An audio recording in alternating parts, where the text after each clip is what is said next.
So Vinny LaFranza with the National Network of Public Health Institutes, thank you so much for coming. I love these meetings. Yesterday I was so engaged as a lifelong learner, so love coming. And for all the staff and the planning committee did an amazing job on this meeting, so thank you very much. Okay, how is that? Okay. I'll just hold it. How's that? So thank you so much again. It's Friday. I know it's been a great meeting for me personally as an adult learner. Lots of great things going on. We've got a panel today that's going to really wake you up. And I know all of them now and just met Celia, so it's a great discussion that we're going to have.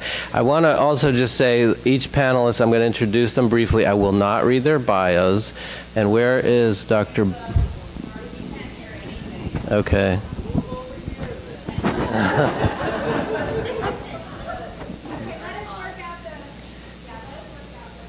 Yeah, it may be the speakers over on this side. Is that? All right.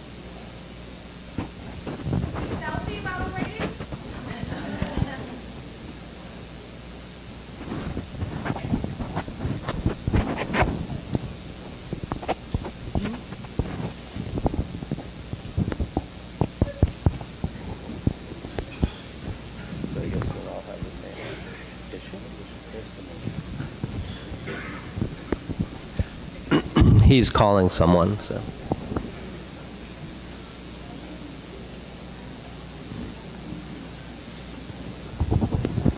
Is that mic working? No. It's probably back there. What about if you speak? Do the same problem. I think it's the mic in the ceiling. The speaker. Oh, okay.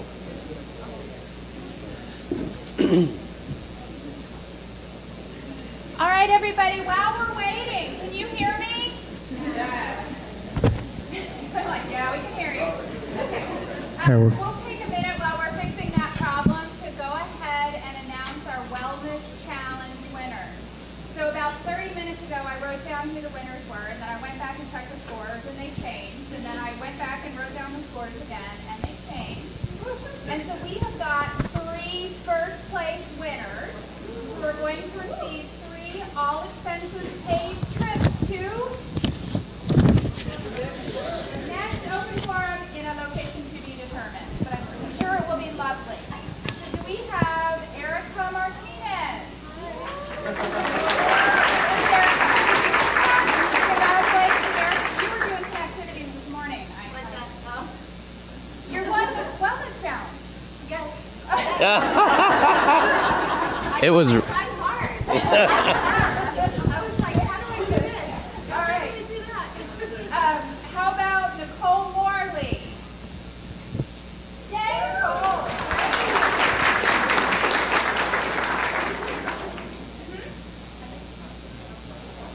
Lisa's out in the hallway. Lisa McGuire.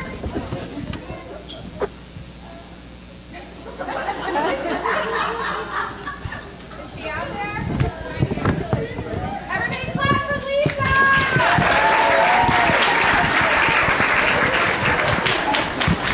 Lisa, do you know why we're clapping for you? No? You are one of 3 winners of the Open Forum Wellness Challenge, and so you'll receive a trip to the next Open Forum meeting. So thanks so much for playing, and if my timing is right, am I gonna Should be. Give it a shot. Try that. Try it now. Okay, let's give it a try. Testing, testing. Nope. 0. The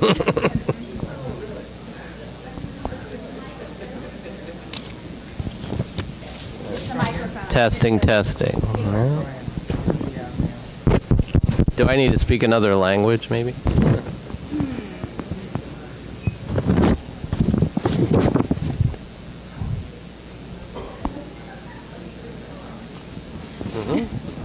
Are you? Did you try to reboot? Yeah. Control, Alt, Delete. Yeah.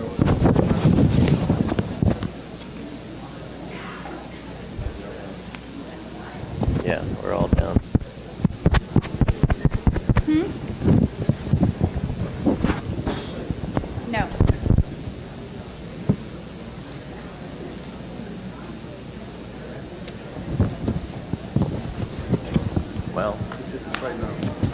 Testing. All right.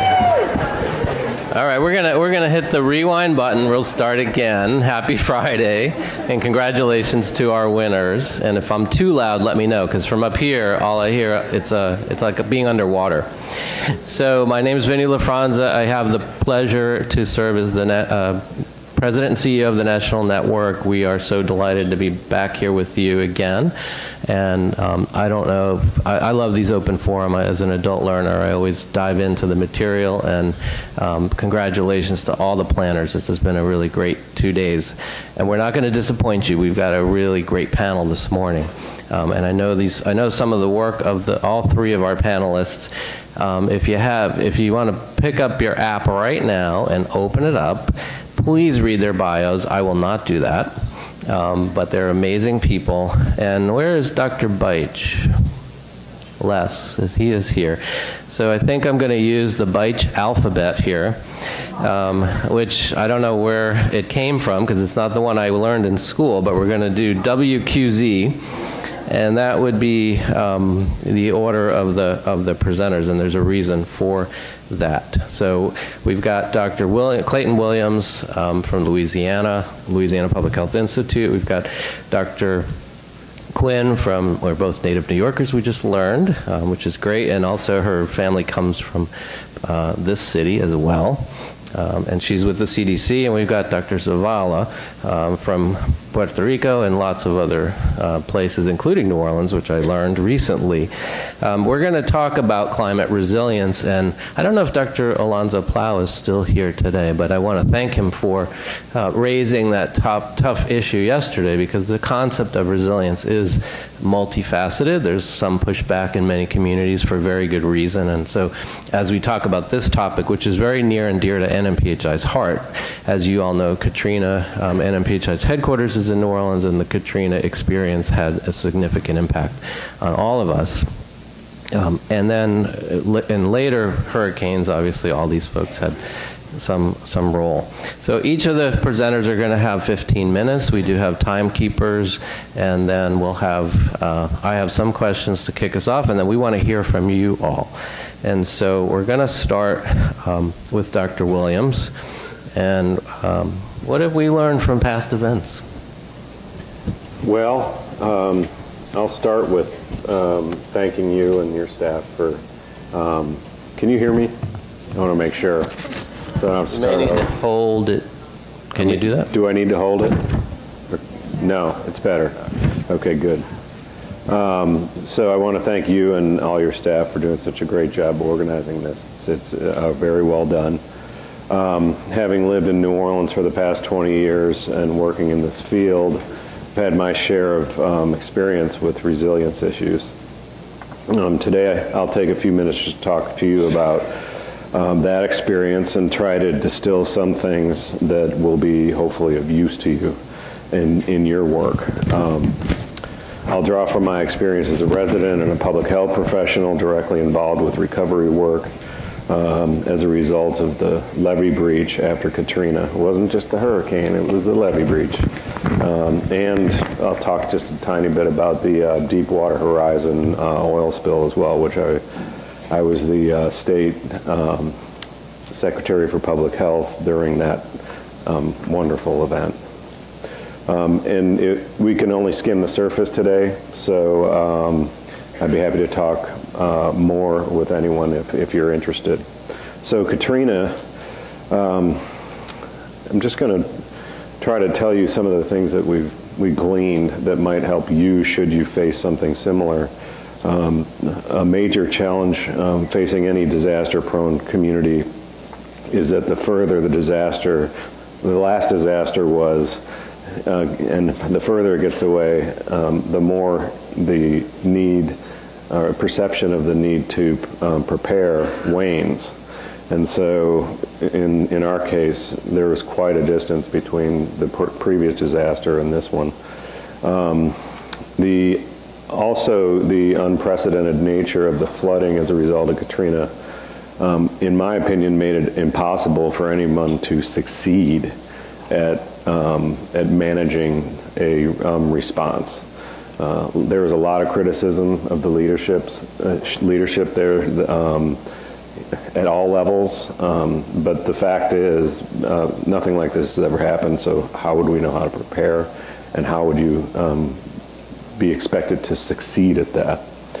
However, there are things that can be done to get good results and build lasting resilience in the recovery, in my experience. One of them is a word that combines recovery, response and recovery, which is respovery. I'll credit Eric Baumgartner with that, and many of you probably know him. But there are many things that can be done during the response that will help accelerate the recovery, and I won't go into each one of those. But we found the biggest leadership challenge to be to fight the urge of people and institutions to simply rebuild what they had before. You need to seize this as an opportunity to do it better. If you weren't happy with everything you were getting from those institutions before the disaster. And just so you know a little bit about my role in this, LPHI, or the Louisiana Public Health Institute, administered over $120 million for health system recovery post-Katrina. And the money came as a result of building a strong community coalition, having the right people doing the lobbying, frankly, and using sound and compelling data. And that allowed Secretary Leavitt at the time to reach under his desk and pull out $100 million for us. Elements of that approach that built lasting capacity and therefore resilience included pushing at our community and the state, pushing the state Medicaid agency to allow us to incorporate strategic design, not just dump money on the region for a quick political win, which is really what they wanted to do. But that put requirements on us that weren't originally in the notice of award for the funding. But we wanted to do this strategic and do it in a way that was going to result in lasting impact. We also engaged the country's experts through funding from the Commonwealth Fund and the Kaiser Family Foundation to advise us on how to do it. What do you do with $100 million and a new start to build a safety net healthcare system? We had to focus on quality and integrated behavioral health and social and substance abuse services, which were really some of our biggest recovery issues. Focusing on creating sustainable business entities. We didn't want the grant funding to end and everyone to shut down. So we provided technical assistance on billing, creation. We many times over multiplied the number of federally qualified health centers. And then also we got complementary foundation support. For example, Robert Wood Johnson Foundation provided money to help build capacity around primary care and behavioral health integration. Some of the results, we dramatically improved access to care in a sustainable way. We won the NCQA's National Quality Award in 2010, alongside people like Karen Davis from the Commonwealth Fund and a couple of governors, and successfully sustained the gains after the 3-year grant with creation and approval of a 1115 Medicaid waiver, and eventually then Medicaid expansion. Those are just a few of the lessons in Katrina. From BP oil spill, it provided new and additional challenges, but Katrina gave us a set of lessons learned. In this case, LPHI administered $50 million in a court settlement for the express purpose of building resilience in coastal areas in 4 states. We focused our efforts on sustainable primary care capacity with integrated behavioral health, and we made substantial gains. If you want to hear about the results of that, I'll talk about that at the NNPHI National Conference. I do want to mention the recent development of LPHI becoming the hurricane hub, funded by CDC via the National Network of Public Health Institutes.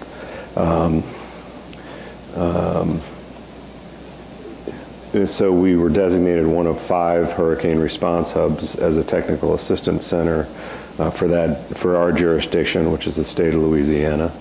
And this is just getting off the ground, but it has great promise to be a critical component of building sustainable capacity for emergency preparedness and response with funds from the CDC. The Hurricane Response Hub aims to identify disaster-related morbidity and mortality, surveillance, environmental and occupational health recovery needs, and address some of the needs by providing technical assistance, resources, and workforce training. So I think the biggest message, other than speaking from my experience, that I'd like to share today is measuring community resilience. People don't really know what that means. When you think you know what it means, but then you don't really know what it means. And when you start thinking about it, there are really 2 components to it. One is resilience performance. How well does the community rebound? And the other is resilience capacity, the ability to respond to an event. In our case, the Brookings Institution and the Greater New Orleans Community Data Center teamed up to develop a broad set of indicators of resilience that was originally called the Katrina Index, and then it morphed into the New Orleans Index.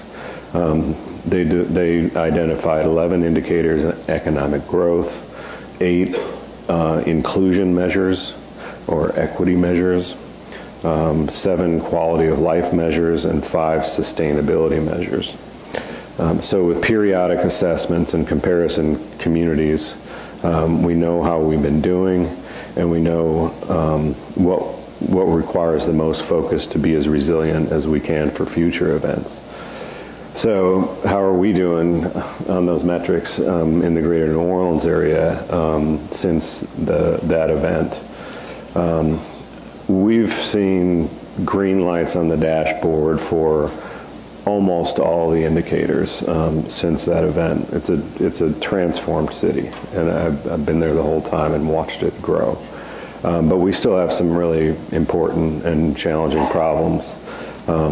One is racial disparities in economic opportunity and income, and the other is coastal erosion, which continues every day, and people talk about it in terms of how many football fields a day are eroded from the coast. Those measures allow us to focus substantial investments to try to improve that situation, and use the coastal erosion one, use some of BP's money to really help us move the needle on those. So that's what I'm going to share today. I hope I made the time. I'm good. I got 5 minutes left. I'm not going to say anything else until you ask me a question, but thank you for your time today. Great, thank you so much. And we'll have time again for questions. So let's go up the road to New York. Cecilia, you want to share what? Try to use the podium, actually. So, all right, and is it better if I use this, or can everyone hear me? Okay, great. So I really want to thank the organizers for inviting me to participate in this conference and today's panel discussion. I'll be sharing my own perspective on strengthening public health and healthcare system resilience in the face of a changing climate and the increasing risk from hurricanes and coastal flooding. So a couple of caveats. I'm not a climate scientist, and unlike my fellow panelists, I have not actually personally experienced the immediate response to a major hurricane. Those of you who actually did open the app and read my bio closely might have realized that I was living in Ohio at the time of Superstorm Sandy, a nice landlocked state that does not experience coastal flooding. But I have been with the New York City Department of Health and Mental Hygiene since 2014 and involved in their public health emergency preparedness program during that time. It is not an exaggeration to say that the bulk of the city health department's efforts to support the city's healthcare system to respond safely and effectively to emergencies has been directly informed by the city's experience with the Superstorm Sandy and our expectation that more frequent extreme weather events will be happening in our future. So my goal today is to share with you some of the Superstorm Sandy story through the lens of public health and healthcare system resiliency, what the impacts of the storm were, what healthcare system resiliency means now, almost 6 years later. My focus will be skewed towards healthcare delivery systems, since that's the area that I personally am most familiar with, and because we have a limited amount of time today. But I am talking about it from the perspective of a public health practitioner, and I've tried to include some specific public health examples that I hope will be relevant to everyone that's here. So I'll start by giving you a little bit of background on New York City's healthcare delivery system and on what happened during Hurricane Sandy generally. I'll then give you some more detailed information about how the storm directly impacted the city's healthcare system and what we learned from those impacts. And I'll close with some of the city's current efforts to strengthen healthcare system resilience and some of my own thoughts about why a resiliency approach is so important in today's unpredictable climate.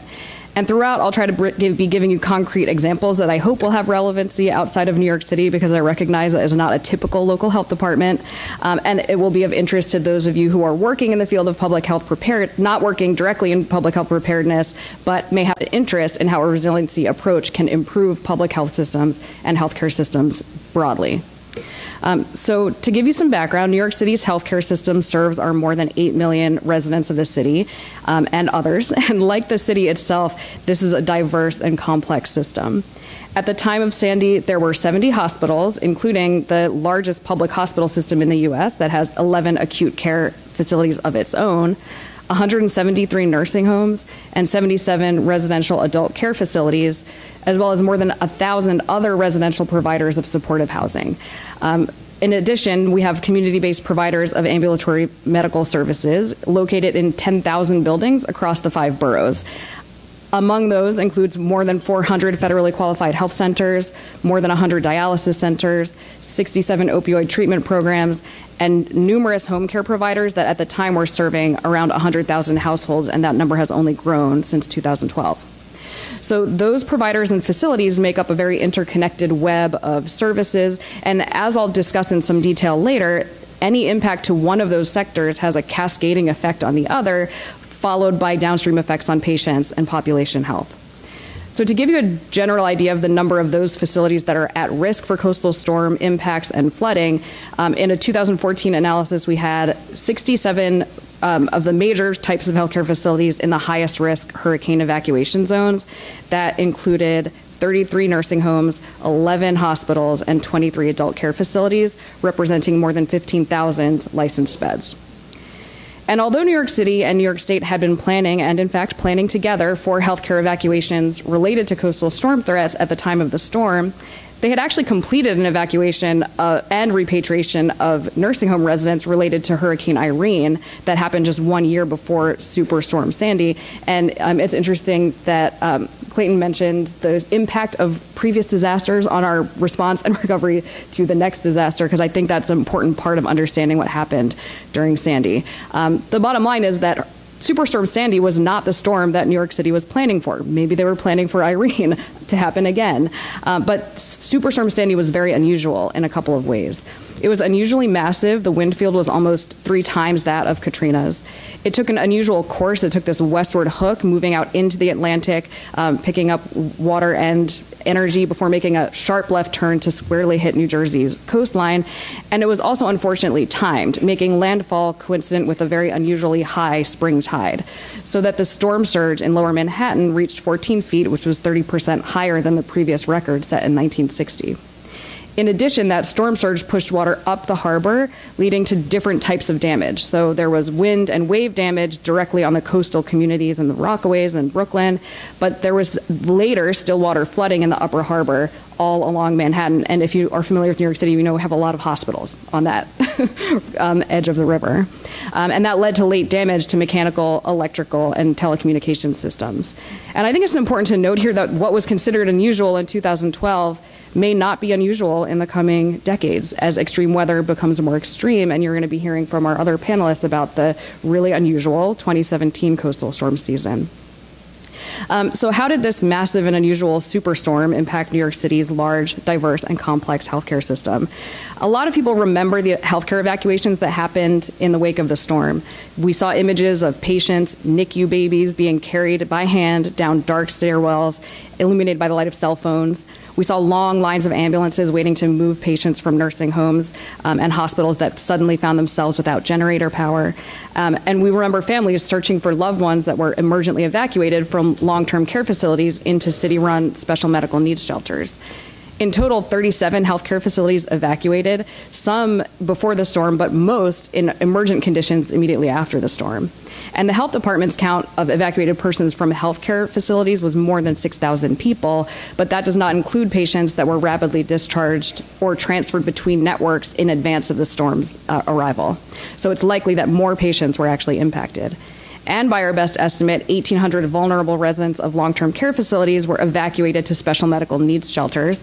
But in addition to that, several hospitals set up long-term care units in alternate space to accommodate an influx of evacuated residents from nursing homes that were emergently transferred by EMS. So during all of this, as planned, the State Health Department stood up the Healthcare Evacuation Center, or HEC, to coordinate the movement of all of those patients. But because of how unusual the storm was and the fact that a lot of these were happening in unusual, extreme, emergent circumstances, the HEC leadership and staff had to continually modify their protocols and procedures to accommodate those type of evacuations. And they had to leave the HEC open for a long period of time dealing with extended repatriation timelines because of the lengthy recovery period for some of the hardest hit facilities. And at the time, this was basically accomplished with the cutting edge technology of telephones and whiteboards. So, but for as important as the healthcare evacuation story is, it's not the only impact that we had on the healthcare system in New York City. So there were 10 additional hospitals that remained open but had some level of power disruption or flooding. 65 long-term care facilities lost power for some period of time during the weeks after the storm. More than 500 buildings that house community providers were in the inundated areas. And all provider types, but most especially the home-based care providers, were impacted by transportation disruptions, by travel bans, and by lack of fuel to get their workers in to support their continued operations. So one result of those varied impacts of Sandy was an overall reduction in healthcare system capacity. Just after Sandy, hospital bed numbers were reduced by 8%, and the same reduction of 8% was seen in long-term care sites, but extended for many weeks after the storm. And at the same time that those reduced beds were being observed, some parts of the healthcare system were experiencing a surge in demand for healthcare services. Some emergency departments saw storm-related increases in ER visits, and the health department used syndromic surveillance to figure out what the reasons were. Those were urgent needs for basic medical care: methadone maintenance treatment programs, oxygen, dialysis, medication refills, all things that can normally be handled outside of a hospital setting, but because of the impacts to the rest of the healthcare system were then causing a burden on hospitals. In primary care and mental health services, the City Health Department did a 2014 survey of primary care providers in the Far Rockaways, the most hard-hit part of New York City. Among the 40 primary care providers that were identified having been in service before the storm, 95% of them reported that they closed or relocated at some point due to Sandy. And of those, 68% were closed for more than 2 weeks, and 38% were closed for more than a month. So the point here is that the disasters strain our existing systems, and it provides an opportunity to understand where those systems are failing certain members of our communities day to day. There are a number of key lessons related to the underlying resilience of public health and healthcare systems that Sandy surfaced. The first is kind of an obvious one, but is that healthcare systems are interdependent. Sandy demonstrated that our hospitals had well-developed evacuation plans, but that our less well-resourced nursing homes were more vulnerable to disasters. And importantly, those vulnerabilities outside of hospitals have immediate and direct impact on hospitals, on public health, and on sheltering systems. So strengthening the resilience of the entire system requires a systems-level approach that accounts for the strengths and vulnerabilities of all parts of the system and recognizes which parts of the community are most vulnerable. A second lesson is the need for surge spaces of different types when we're talking about healthcare systems.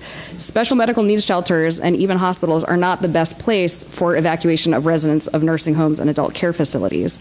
Ideally, they would go to a like facility where they could get the same level of service that they experienced before. But long-term care facilities are typically operating at 100% capacity, and there are significant barriers to increasing surge capacity in that sector. So strengthening the resilience by increasing the number of touch points between different kinds of organizations and service providers that can offer different kinds of resources in a disaster is one way to start addressing the problem. And finally, planning for coastal storms and for other natural disasters needs to take into account both the immediate and the long-term disruptions to healthcare services, as well as the long-term burden of mental health problems. So how do we translate those lessons learned into actions that result in a more resilient and public health and healthcare system? I'll briefly talk about some of the things that New York City is doing. So the city had commissioned a report called the Special Initiative for Rebuilding and Resiliency that outlined strategies for sectors across the city. One was ensuring operability through redundancy and prevention of physical damage. So a lot of mitigation work happened after Sandy. In addition, there's a strategy to reduce barriers to care during and after emergencies, and I think that's a really key area for public health to be involved with. We have done a lot of work on improving the use of electronic health records across primary care providers in New York City since 2012, and we've also developed I want to get the acronym right, the Public Health Emergency Response Network Pharmacy Program that ties a lot of our community pharmacists into the health department to get important up-to-date information during and after disasters. The state health department has really improved the HEC operation. We now have an online system instead of that whiteboard system that was used in 2012, and developed an online patient tracking system, which we hope will reduce the confusion around where people ended up being taken. And also, the City Health Department has leveraged the Hospital Preparedness Program and Public Health Emergency Preparedness Program to support a number of programs designed to improve healthcare system preparedness. Many of these, for the first time starting in 2013, were specifically targeted at non-hospital settings, especially long-term care. So we've been doing a comprehensive technical assistance program that has reached more than 90% of New York City's nursing homes. And I'm starting to see a growing culture of preparedness among this particular sector.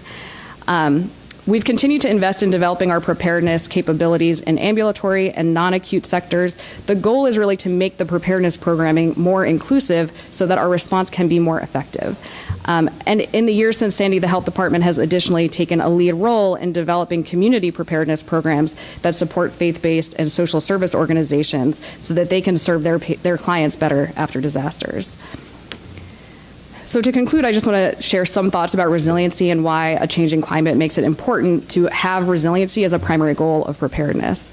I've already observed that when a disaster impacts the healthcare system, it's going to break in the places where it is already the weakest. So if a long-term care facility is already squeaking by on razor-thin margins, it's going to have a hard time expanding its capacity to get 20% more beds. And for communities that have few primary care sites and those are damaged in a hurricane, now they have no access to health care. So we need to move toward a resiliency framework where our goal is to make our day-to-day systems stronger, more equitable, more inclusive, more accessible, and offer more consistently high-quality healthcare services to everyone in our community. And if we aren't able to do that, we can't be surprised when we don't have what it takes to do what is needed when an emergency happens. So I see the future as more integration between public health and healthcare delivery systems in the preparedness space and elsewhere, and connecting all of our programs together. So I thank you, and I look forward to the rest of this morning's discussion. Thank you so much, Dr. Quinn. So, Dr. Zavala, I have had the privilege of being back to Puerto Rico twice since Maria. And I know you're a leader there in the Reimagine work. Tell us about the resilience.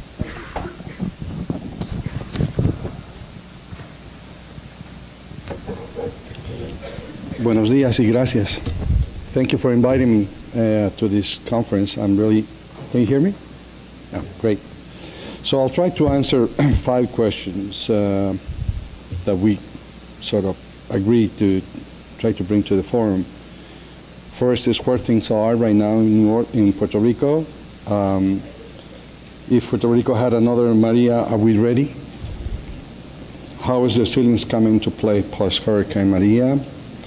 Why Puerto Rico was not prepared better after the experiences of other communities like Katrina, New Orleans and Katrina? And where is the missing connection so that different regions don't have to learn tough lessons? So before talking about where things are, let me just give a brief summary of what happened. Like Hurricane Katrina, Hurricane Maria was unprecedented in size and scope. It was the worst hurricane in 89 years. 2 weeks before September 20th, 2017, Hurricane Irma, a Category 5, passed just north of Puerto Rico. It left us between 2 and 8 inches of rain and about 1 million customers without electricity. In Puerto Rico, if it rains up to 4 inches, we're okay. But more than 4 inches, some flooding happens somewhere. So 4 to 8, you know, it wasn't that bad, but still, it sort of gave us the first punch. Hurricane Maria was a Hurricane 4/5 because, you know, the cutoff in terms of the wind velocity is 155 miles per hour, but 157. And the hurricane came in slow, moving at 11 miles per hour across Puerto Rico from the southeast to the northwest. It took 9 hours to pass through Puerto Rico, and so it brought a lot of storm surge and more than 20 inches of rain. So there was a massive destruction of the infrastructure. The electricity grid collapsed. All the towers were down. Roads, you know, all the roads were either totally blocked, destroyed, bridges partially blocked, etc. The water systems were also collapsed. With no power, running water was cut off for most of the population. Communication to and from Puerto Rico was nearly impossible for days. And airports were also shut down and delayed recovery efforts since supplies had to be airlifted or shipped in. FEMA was already stretched, as we find out. They were already low with their supplies after the storms in Texas and Florida. And less than 8% of the roads were open a month after Hurricane Maria. So, as expected, the hardest hit were the vulnerable communities with high levels of destruction or major damage of their dwellings, some in total isolation due to blocked or destroyed access roads.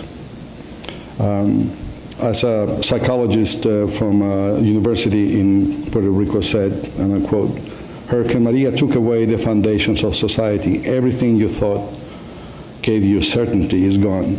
You see people anxious, depressed, and scared. It is estimated that 30 to 50% of the population experience PTSD, depression, or anxiety." And I think that the mental health issue is going to be, you know, one that we have to look carefully for the long term in Puerto Rico. So there was another issue with the number of deaths. You probably heard about that. You know, the government initially responded, stated as saying there were 64. And unfortunately, that number was almost really an offense to the people because we knew there were more. So special studies were carried out, one by Harvard, which was a survey, and they came out really high with 4,645, but it had a wide margin of error. The George Washington University study, which was commissioned by the government, came out with a figure of 2,975, which the government adopted as the official figure. So other issues, and I speak from personal experience as well because I'm a volunteer of the Red Cross, and the first month in October I was fully engaged in the recovery, in the response, of Hurricane Maria. So there was extreme difficulty in deploying effective humanitarian response. At least during the first 14 days, there was just total collapse of the infrastructure. We couldn't communicate with volunteers across the island. Satellite cellular phones had to be used, or ham radio. People that had ham radios were very helpful as well. There was a time lag in coordinating effective humanitarian response by multiple organizations, federal, state, NGOs, even the Army. The Army had to use, in some instances, they had to use helicopters. Another thing that relates to the response was that there was a clear inability to provide timely and accurate information. We needed, like for example, the Red Cross needed to know where the water service was not available, so that not only the Red Cross but other NGOs could deliver water to those communities, and it was just hard to get that information, or it was delayed, it took too long. So the American Red Cross started to do its own community assessments with the volunteers. It was over 750 volunteers, and I think it was a remarkable effort that we were able to not only do it once, but even up to 4 times. We will do these community assessments to determine what were their needs from October all the way to February of 2018. Even FEMA came to the American Red Cross to see how we were able to do that at the barrio level, at the neighborhood level. Anyway, so the American response was really at the highest level, the category 7. Just some brief statistics: more than 12.8 million meals were served, along with other organizations, more than 77,000 water filters, 5.2 million assistance items. These items are like cleaning kits or comfort kits, providing more than 40,000 health and mental health assistance, and more than 2,700 electric generators for individual medical equipment. This is what's critical because, it will be interesting to know, but there are anecdotal information about how some people that depended on these electrical machines like oxygen or other machines like for asthma patients, when the electricity were gone, they were in trouble, and some of them died.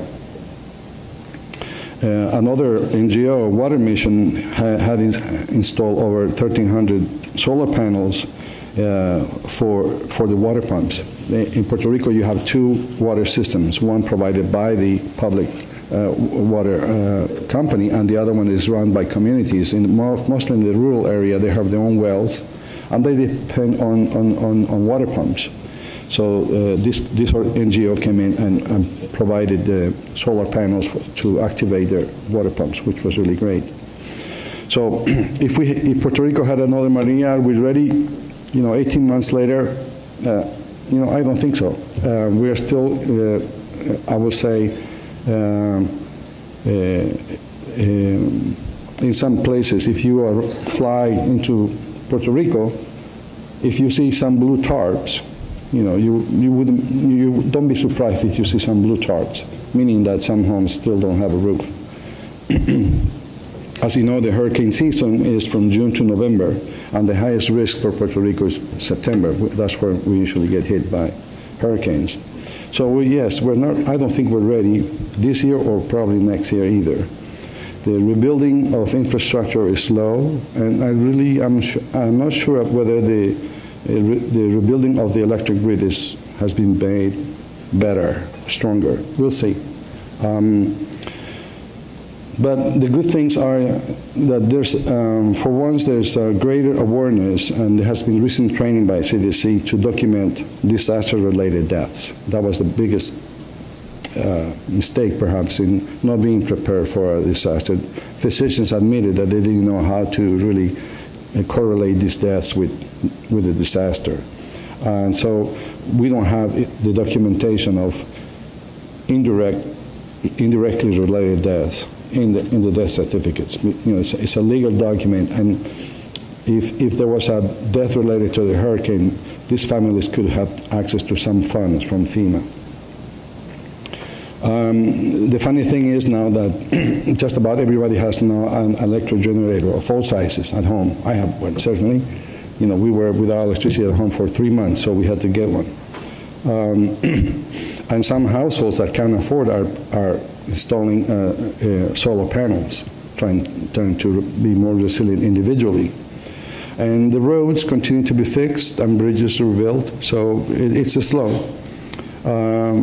I think that the lessons learned from past disasters like Katrina and Sandy, Harvey, suggest that Puerto Rico now faces a lengthy recovery. And beyond that, you probably know, Puerto Rico has been grappling with pre-existing conditions in terms of the economic crisis that has spanned more than a decade. You may know as well that Puerto Rico is ruled by a financial oversight and management board that approves the budget prepared by the government. So the government has come out with a recovery 10-year plan. It has over 200 courses of action. It has 531 pages, but if you look at it, it's really an outline. It doesn't have, they have thought of everything. For example, just to give you an example, a title of a chapter says, "The Building of Resilient Communities, Modernize Infrastructure, and Restore the Natural Environment." It sounds wonderful. When you look at the special courses of action, there's one that I really like. It says, "Calls for data collection and standardization for disaster preparedness and emergency response." So when you look at it, it's only half a page. It only identifies the institutions that are in charge of that. So when they're going to do this, it says in the second phase. So I say, okay, so we'll wait for the second phase, but we are already 18 months. We'll see. Other institutions like the American Red Cross have moved on. They have clear recovery plans. The Red Cross has a 4-tier strategy: energy, water, community health, and community resiliency. I'm not going to go into the details of that. One good lesson was from Hurricane Katrina, the major hospitals now have in place industrial electric generators to sustain essential services during disaster. One of the issues was that there wasn't access to diesel. Once they ran out of diesel, there were difficulties in the first 2 weeks, 3 weeks. We had to make long lines to get gasoline for the generators. While Puerto Rico was not prepared before Hurricane Maria, I was saying to some degree complacency. We're accustomed to low to medium hurricanes. 1 to 3 level is okay. We can take that punch. In the last 3 years, we didn't have any hurricane category 3. But I think more significantly, I haven't seen no disaster reduction strategies in place before Hurricane Maria. There's not really a textbook conceptual framework of what disaster risk reduction is. And I think we have a lot of homework to do to make sure we do this. New Orleans has a wonderful measure, which is the New Orleans Index, which are, if you're not familiar, I invite you to look at it because I think it's a wonderful idea. And we are going to, well, I will certainly convey this message to the authorities that I haven't seen it in the plan, no measures, no evaluation plan. So I'm curious, and I really would like to see something like the New Orleans Index in place for Puerto Rico. What were the missing connections so that different regions will have to learn tough lessons? I think we have to make FEMA more accountable. FEMA was really not prepared. FEMA, the latest risk assessment for Puerto Rico was from 2012, so it totally underestimated what were the needs in 2017.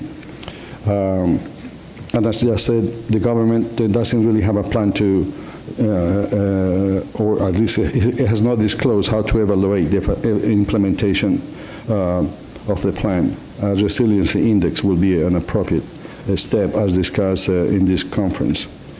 We also really need to develop a clear understanding of conditions of vulnerability. And states with similar exposures should coordinate efforts, share strategies, and recovery experiences. A good example at international level is the countries in Central America. After Hurricane Mitch, they decided to share hazard and risk information, recognizing that hazard awareness or disaster and risk management strategies transcend national boundaries. So they have now maps that they share of rivers that go across borders and where they flood or not, where are the weak points, etc. So, excuse me, we should do the same. The southeastern region of the U.S. and Puerto Rico are exposed annually to the same hazards and risk of hurricanes, especially now as we have more frequent and stronger storms as a result of climate change. It is a task that we have to face, and we have to do better. So thank you. Thank you so much. Dr. Zavala, thank you. So get your questions ready. We want to hear from you. I want to ask Clayton, you did mention that time and distance from a disaster reduces our ability to respond to the next one. What advice do you have for all of the jurisdictions to keep the vigilance? That's a good question. Come to forums like this and learn what the result is if you're not prepared. I think advocacy is important to keep the momentum in the federal government, to keep funds flowing and to invest in this so that we can avoid costs on the back end. And I think, one of the things that is real important from my view is looking at things like prosperity as a strategy, because the New Orleans Index is a good example of the breadth of different measures that should be tracked that can show the prosperity of a community, because the more prosperous it is, the more resilient it is, and the further, the less the impact is when the storm actually hits. So I think community development and, the buzzwords are social determinants. The response piece is important. And that's really, the governmental agencies need to have the resources to be able to do those, to get the infrastructure and the training in place in order to be able to effectively respond. But in terms of the long-term impacts, I think the most important thing is to look at the community development as a resilience strategy. Well, that's great. Thank you. Celia, you also noted, I know, in a pre-conference discussion that disasters do take the lid off and tell us a lot about the existing public health infrastructure. So any advice you would give us on how we assess and improve resilience without taking the lid off? Yeah, it would be pretty terrible if we had to wait for a disaster to happen to us to start improving our systems.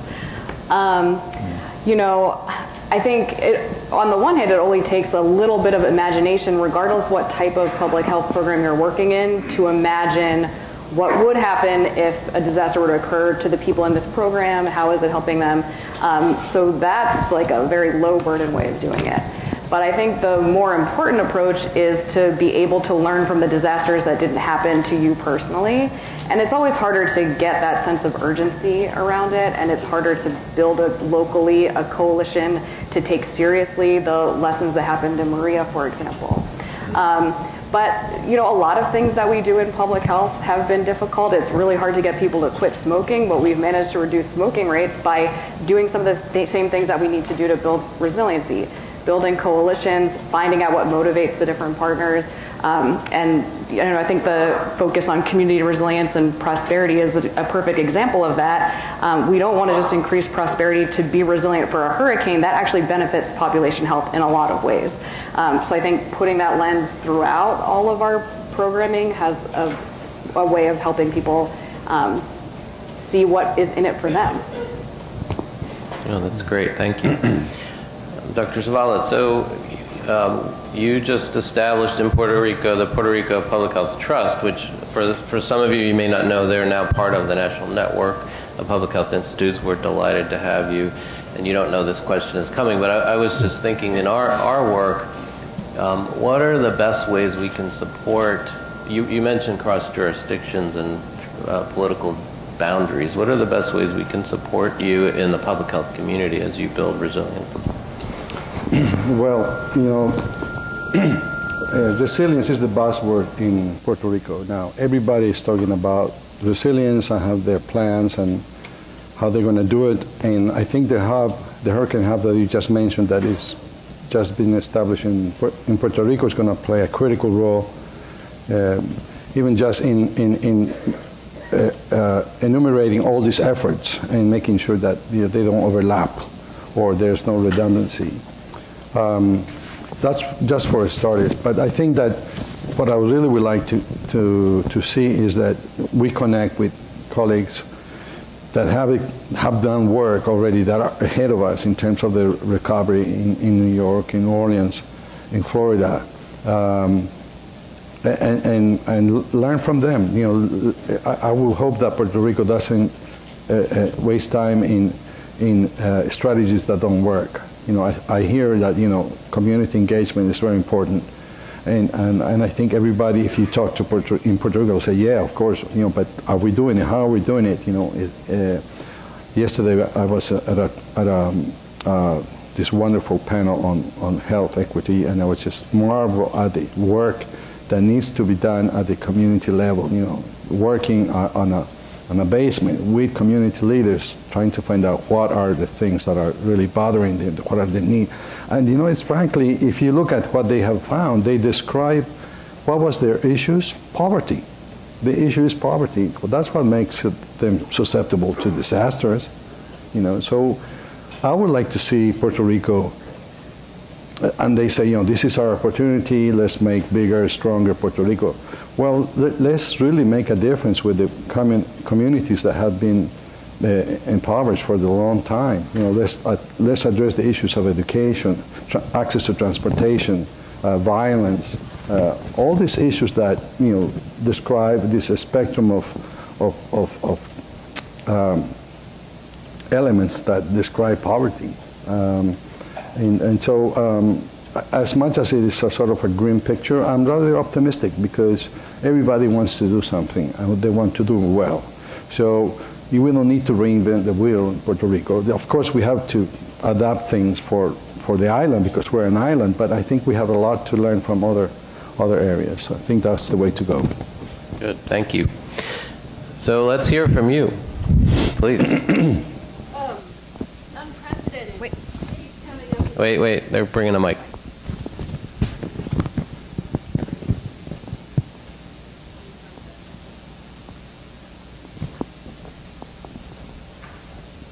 Unprecedented change keeps coming up again, and these events, as you all know, are going to continue. We're on a trajectory, and we don't really know where the end point is.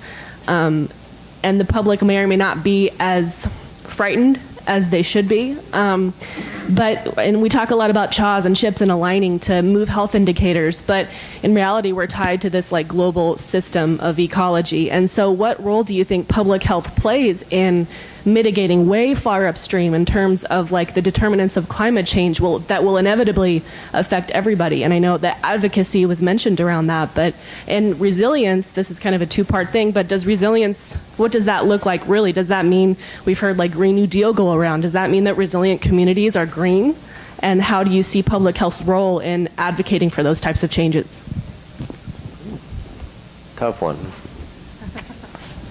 That's a conference. Nobody has the perfect answer to that, but I think, especially if I'm looking at an audience that has a lot of health officials, people from local and state health departments, getting out of your stovepipe and connecting with communities and educating the other sectors of the community around the issues of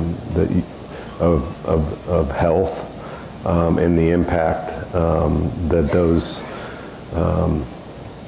those sectors can have, I think is really important. I'll let somebody else take a crack at it too. I mean, I agree. Just to build on what you've said, I think one really important strength of public health is using evidence base, understanding data, using that to drive policies that can improve population health. So I think to the extent that we can really use targeted measures to understand like how will these impacts actually factor into people's health and well-being, and getting that to the right policy leaders can help to drive changes. I know in the New York City's not just everything's more big and complex there, and we have very complex city government structure as well. I think the health department, public health people have a good understanding of social determinants of health and how they impact people's lives. And we're often accused of going outside of our lane when we try to do stuff that impacts certain other social services or things that other agencies in New York City might be responsible for. But it's always public health's role to assess the impact of things on the population health and to raise that and surface that to people's attention. So, you know, again, public health cannot do it by ourselves. It's many, many much bigger problems, but I think finding that sweet spot of what public health practitioners and epidemiologists are really good at and amplifying it is one place to start. For me, you know, in response to your question, I think that it is clear that we can make a very important contribution in identifying the risk exposures of the population.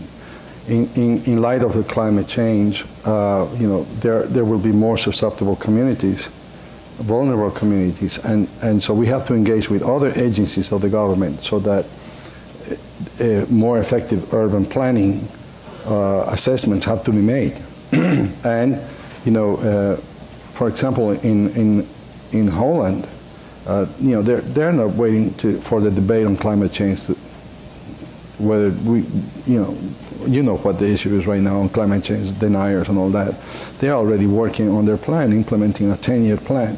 So for me, understanding climate change in Puerto Rico means, since most of the population lives on the coastal areas, we have to quickly move into identifying these new susceptible communities and make the assessments and see what can be done to lower the risk.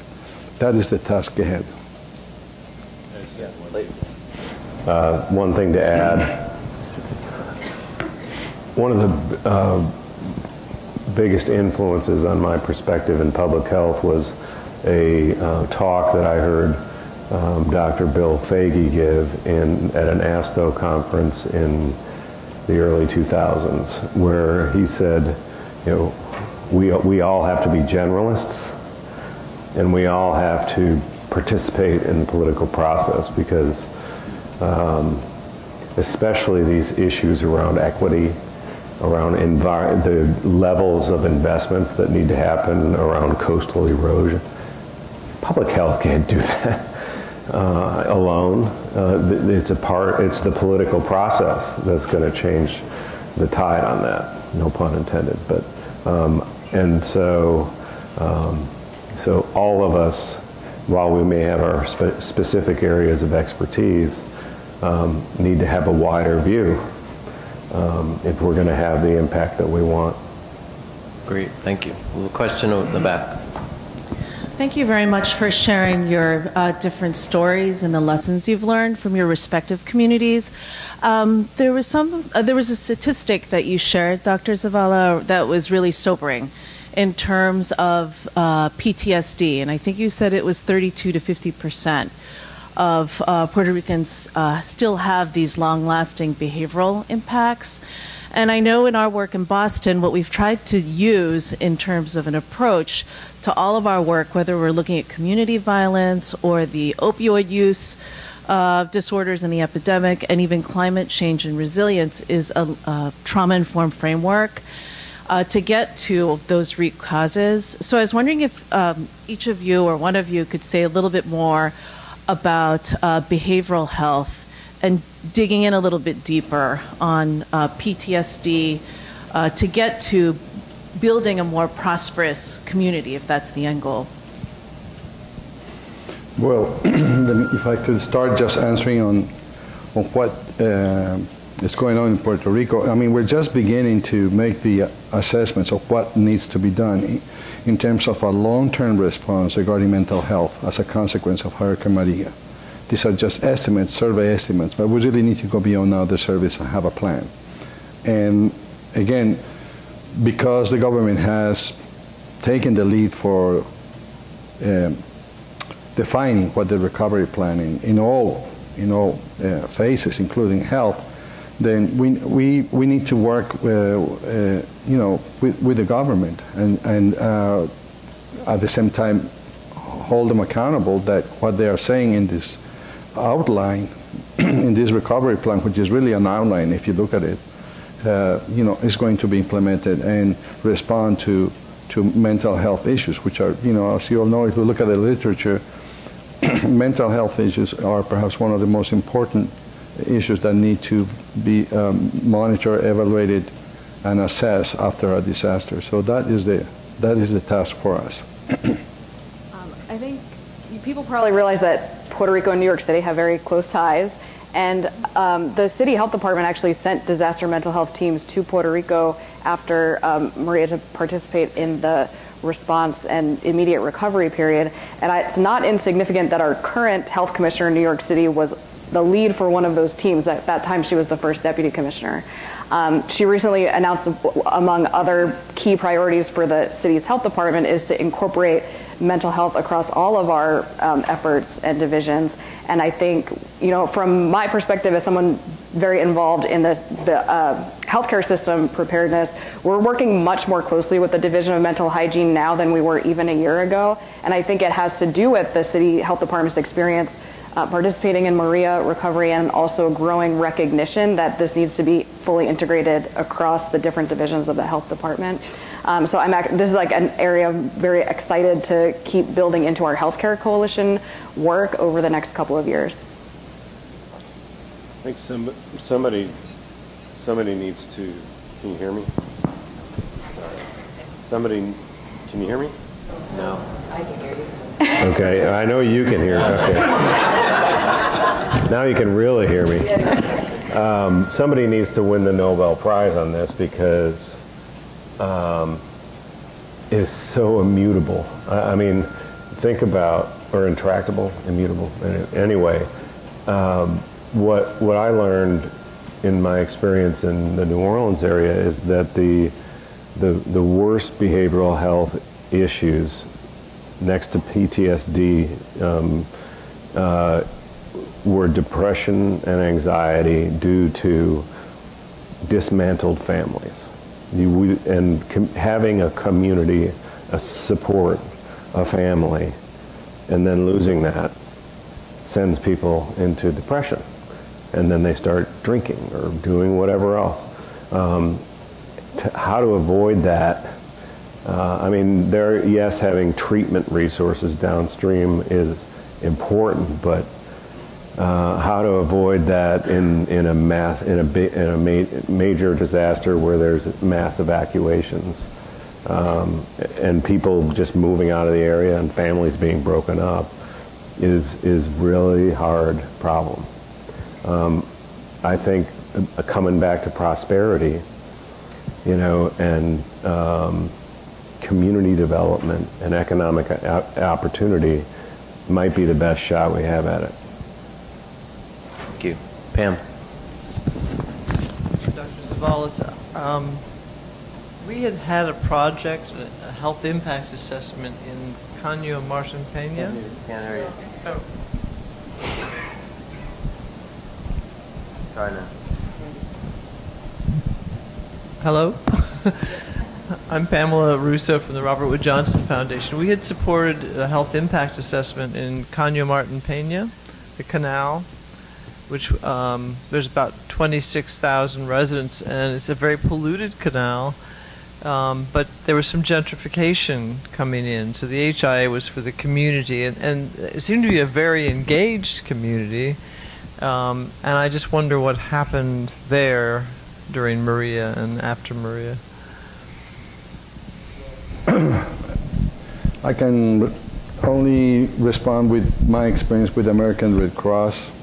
The American Red Cross provides mental health services during a response to a disaster, and the Caño Martin Peña communities were also assisted by the American Red Cross. I'm not really sure whether, the Caño Martin Peña has been given a lot of attention from all aspects, and probably they are, they had access to more resources than other communities at risk. So, but I don't know really much about the program, so I wouldn't be able to give you more details about that, what's happening right now. But I know that it has been a community that has been studied and assisted by many organizations.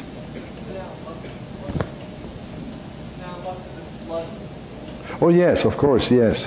I mean, Caño Martín Peña is at high risk. It's a vulnerable community. Sounds hard to say, but they're accustomed to flooding. Let's put it that way, you know. And there are other communities like that as well. There's another community called Los Naranjitos in Toa Baja, a county called Los Naranjitos. And in this community, everybody has waterproof boots. You know, even the kids, because they know when it rains hard, the water will come into the community. So it's part of their, you know, their living, and the problem is low draining. So water accumulates, mosquitoes, and this whole problem, and so they don't want to move from there. That's the problem. They live in a very low area that is prone to flooding, and they invested in their homes and they don't want to move. So something needs to be done for them. You know, like some drainage that needs to be done so that the flooding is not so frequent or so, you know, so harsh on them. And so yeah, there's a lot of communities like Martin, that they like the community that you have been helping. Any final questions from the audience? So I just want to mention, and I think it relates to the mental health question that was raised. So, and you also heard from two of our panelists that we did start the Hurricane Response Technical Assistance Center hubs, the HRATAs. These are hubs that are going to produce training and curriculum for the workforce. So all of you in the public health workforce will have access. This will be open source training, and we definitely want to see the mental health part of that included in here. So we will be communicating more about when those training materials do come out. And then Jennifer mentioned yesterday that we do have the Learning Navigator, and so we'll be trying real hard to not overlook the mental health aspects of a lot of this work and make sure we get some of those training resources in the Navigator as well. And you can actually send a request to the librarian, and if you're looking for specific training, and we will try to find it for you or point you to those resources. So I don't think that we disappointed you. This was a powerhouse panel, and I want to thank all of them for their work.